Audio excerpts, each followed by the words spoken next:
Hello everyone.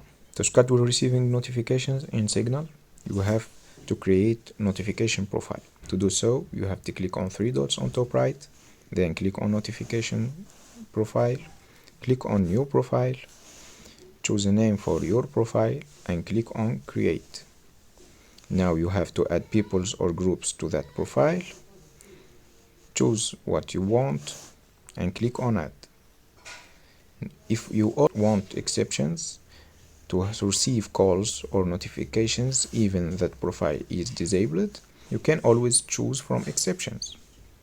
Now click on next.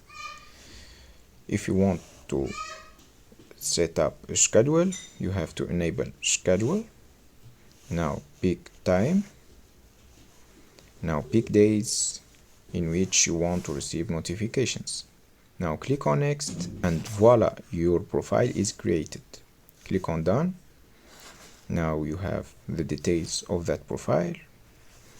Now you can force enable it by clicking on it, or you can force disable it.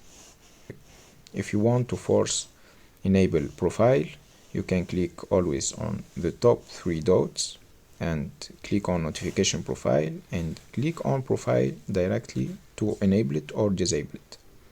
Now, since you got it, don't forget to share and subscribe. Thank you for watching.